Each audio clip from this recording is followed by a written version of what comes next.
Hello everybody, welcome back to our virtual classroom and another lesson in our trades training video series. I'm Joe Carswell, and this lesson is all about a specific tool we're going to use when we're prepping for painting. That's caulking, and we're going to call this a caulk gun. I'm going to go over different types and parts of caulk guns, so let's get right into it. First, a quick thank you to Benjamin Moore for the financial support that has allowed us to bring this video to you at no cost. Let's go over the parts of a caulk gun. A lot of these parts are going to be universal for any tool like this, and there will be some variations, and I'll try to get you through that. A lot of the conversation about how to use a caulk gun later gets technical, and knowing these terms is a very important step in all this. So to start with, I'm going to work you from this end. We're going to call this the carriage. This is an open carriage, and the cartridge is going to fit inside of it. You're going to have the plunger head. This is going to push the material out of the caulk cartridge that we're going to use. You're also going to have the plunger rod. This is connected to the plunger head and goes through my actuator here. It's going to have a handle on the back that I can operate. I can pull this handle out to load, and it's going to force this plunge rod in as I pull this trigger handle. So you also have a release back here for your thumb to release this rod. And when I push that, it allows this plunge rod to move freely in the carriage. And also another part you're going to have is the poker. This part is going to be able to pierce our cartridges that are sealed on the inside. We'll get more into that when we talk about prepping the cartridge and how to use this tool.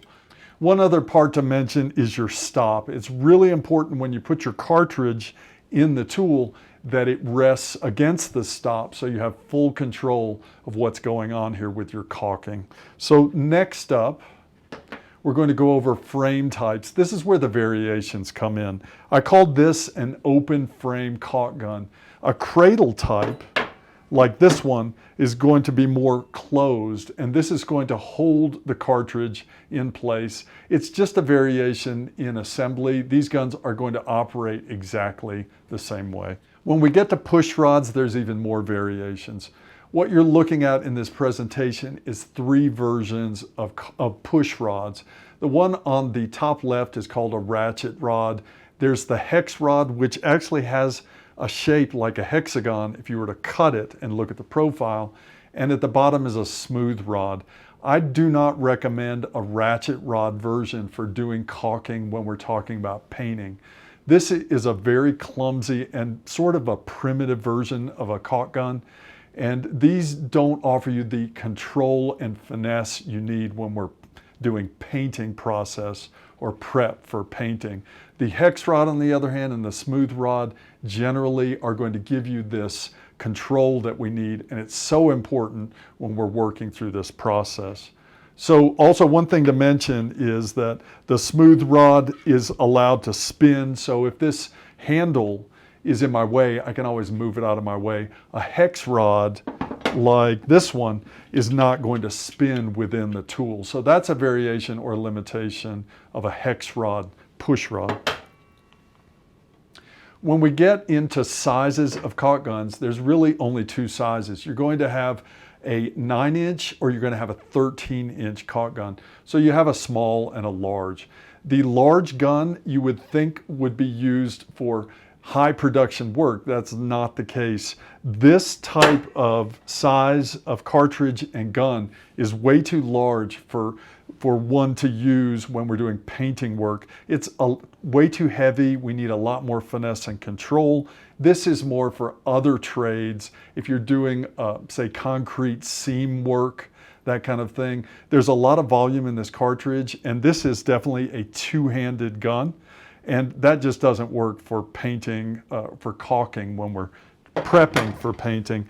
This is your small or your standard size gun, and this is a one-handed operation tool. That's really what we need. It gives us that finesse and control. All caulk guns are not created equal. Some guns do not have the power or force that other guns have, and there is a ratio that guns are made to that what that amounts to is how much effort at the trigger you need to give to send material out of the cartridge. And there are low end or low power caulk guns, and there are medium and high power caulk guns. I would call a ratio of 3-to-1 a low powered gun. These are going to require way too much effort. There'll be a lot of fatigue for the user, and there's going to be a lot of energy wasted on this low end version. This is sort of an economy caulk gun. It's going to be a low cost version. This really is not going to do what we need it to do.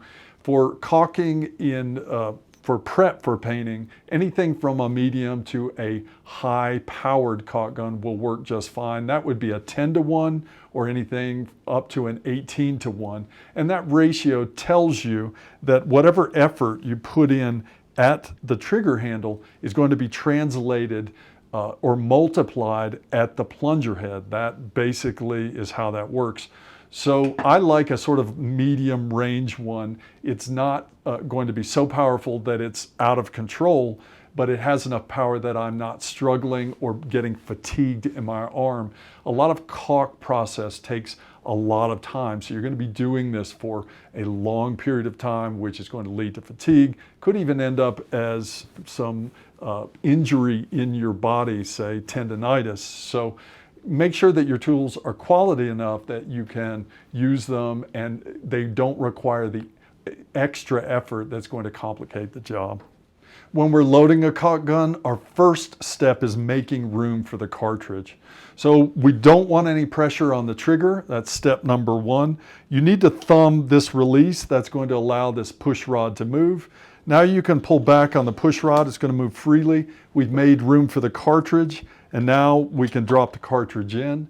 That is the sequence of events that needs to happen.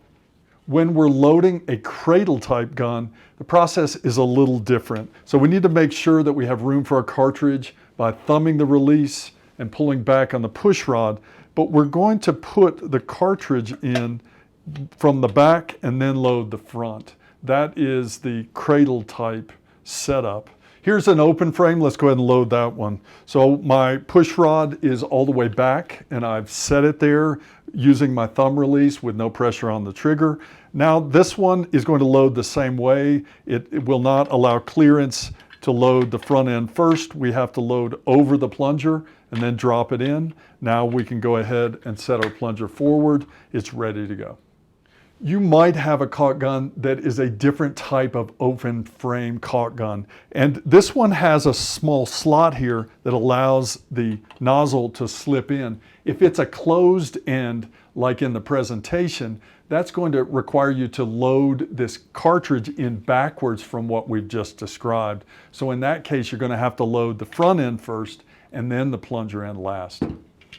So we're talking about this thumb release. There's another really important reason for this feature, and that is your control over the flow of caulk out of the cartridge at all times. I'm a big advocate about creating this habit of always releasing that thumb latch, which is going to release pressure from the plunger onto the caulk at any moment. So whenever you get finished using this caulk gun, you're going to hit that thumb latch. So it becomes very important, whatever gun you're using, that you know exactly where that is at any moment that you're working with it. We'll get a lot more into this when we talk about caulk techniques later. There's a variation of a caulk gun you might see called a dripless version. And a dripless version is basically an automatic thumb release. So every time you release the trigger handle, it is going to automatically relieve pressure on this plunger, which will then keep the caulk from leaking out of the tube. I've had dripless caulk guns. Some of them I loved, some of them didn't work at all. So make sure that if you have a dripless caulk gun, that it's working properly before you fully trust it. So along with caulk guns comes a lot of mess. And it is really important that if you're caulking, you always have a wet rag handy and some fresh water. I have seen some real disasters when it comes to caulking, and that's not only in the finished product, but everywhere else on the job site that caulk gun has been. So keep in mind, even if you have a dripless caulk gun, there's a lot of mess in this process, and it requires a lot of patience, understanding and skill to make sure that we work cleanly. Like all of our tools, we need to take care of our caulk guns. Let's go through some care and maintenance of this particular tool. If you don't take care of your caulk gun, it will not take care of you.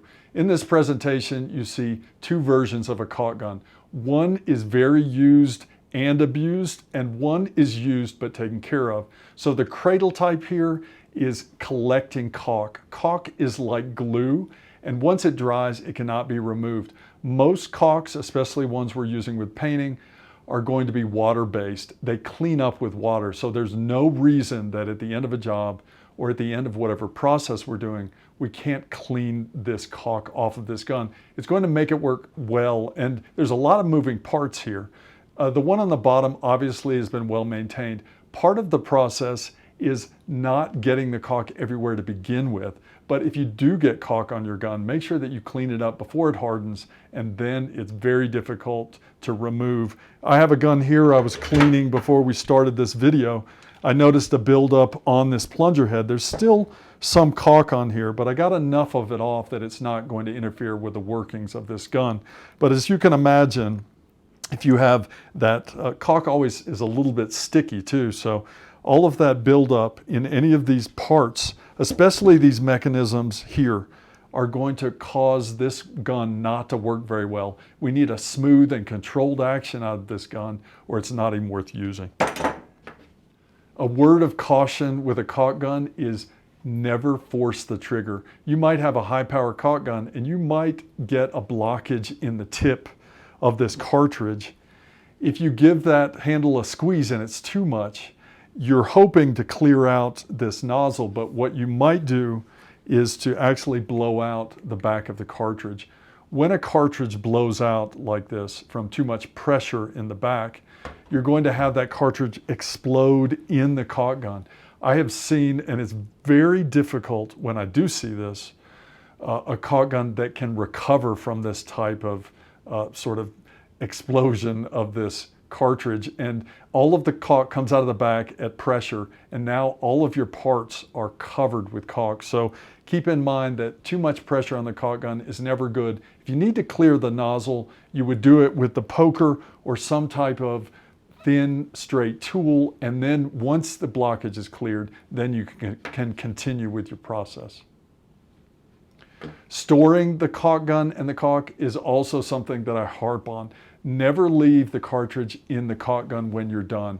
I always say never trust a caulk gun because you can never be fully sure that it's not going to leak. And I have seen caulk guns leak once they're set down and left to rest. They can leak on things, and I've seen them leak in places like carpet and on very important parts of a building that was not intended. Caulk is not easy to clean up, especially if you're using a silicon-based caulk, and it can ruin things in a hurry. So keep in mind, you want to pull the cartridge out of the gun, you want to then check your gun and clean it, and always seal the cartridge so that you can use that material later. This is a list of terms used in this presentation, and as always, I like to stress this idea of learning the language of building and using it on the job site. So I hope you've learned something about this very important tool that we're going to use in the caulking and paint prep process. And when we get there, hopefully all of this will make a lot of sense. So thanks for watching. I'll see you in the next lesson. This video is a production of Trade Skills U, all rights reserved. If you provide instruction in the construction trades and have a need for videos like these, please contact us at tradeskillsu.com.